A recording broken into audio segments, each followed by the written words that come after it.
morning, guys.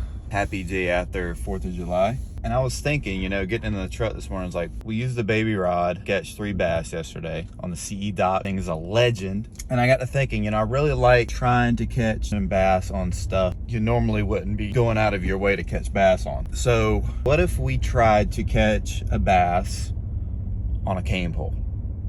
Think about it. You don't have to worry about a reel. Yeah, you're not going to have the casting distance. That's going to be the crutch here. But what we will have is, I don't know what we'll have, but a challenge, that's for sure. We could tie some braid on that thing. I'm thinking we tie, something that's not going to pop.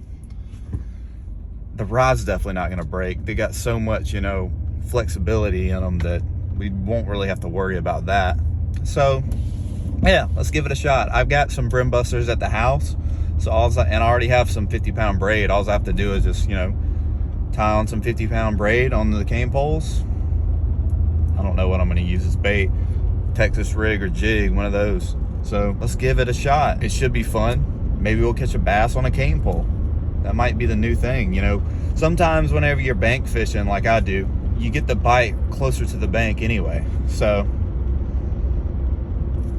you never know. Let's see what happens. See you out there.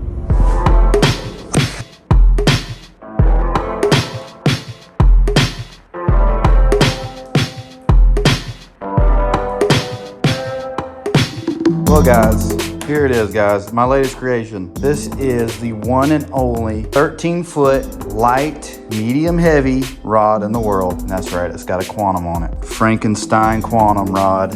Here we go, baby.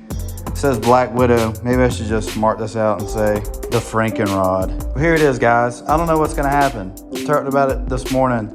The Brim Buster, 13-foot light, medium heavy bass rod. The only one in the world. You see it here first, guys. I don't know what's gonna happen. I have a jig on this thing. It's getting kind of late in the evening. The fish should be biting right about now. So without further ado, let's not waste any more time and get out there and see what we can catch with this thing.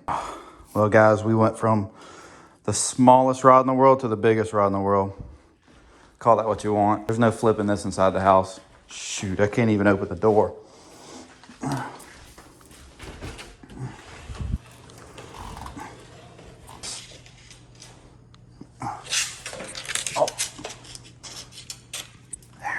Hopefully I don't knock anybody out.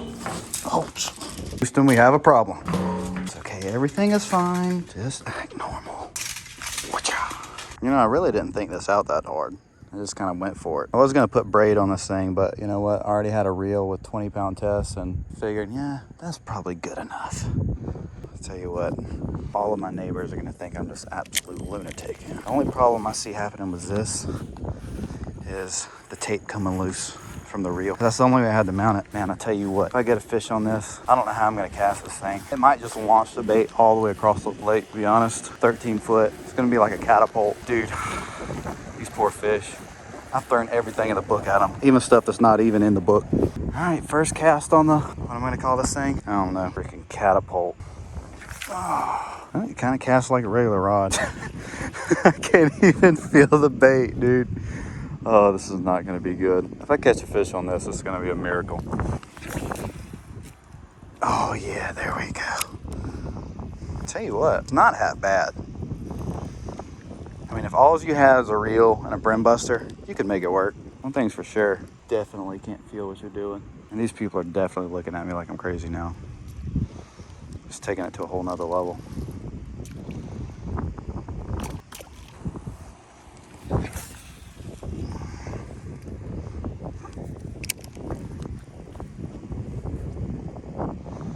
One thing's for sure, setting the hook on this bad boy, that fish is coming to the hill. You don't have to do nothing. I mean, the rod is practically as tall as the building behind me. That's the reason my dog's barking. He's like, dude, something's up here trying to get us. This is the craziest thing I've ever used. See why they put eyelets on rods now?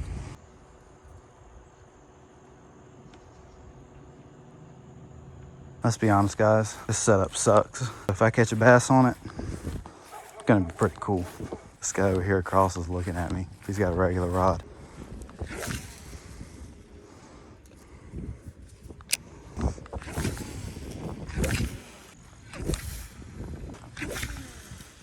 it will absolutely launch the bait. The key is definitely choking up on the rod.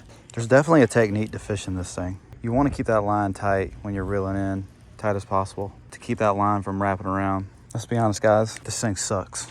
It's definitely easier to fish when you choke up on it. Fish. What was it?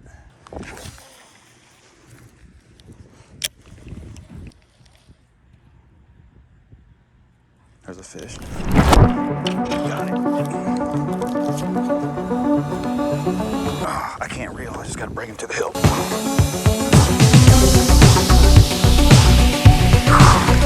Alright, guys. So, I definitely knew he was on, and that was it. I just set the hook, and as you can see, the rod is way back there. I just had to run with it. There was no reeling at all. That's a major problem. But we did get a fish on this thing. Tell you what, the long action is definitely something the fish haven't seen before. And this guy's mouth is all messed up. Look at this guy's mouth. Holy cow. He is just, what is going on? Anyway, 1 pounder, small fish. I don't even know what to say. After I set the hook, I just had to run. You know, I just had to run. So I just had to run away, haul him up on the bank, and yeah. At least we got a fish on it. Probably the weirdest fish I've ever caught in my life. All right, guys, that's gonna do it for this video. Cane pole, very interesting experience to say the least. My arm is still super sore from this thing. At least we caught a bass on it. That was the goal. So we got our goal. Now all I have to do is get that Quantum back off of there and put it back on Brooks before she finds out. She might get a hold to me. So thank you guys for watching. And don't forget to like, share, and subscribe if you enjoyed the video. I appreciate you guys for watching this long. Catch you guys in the next one.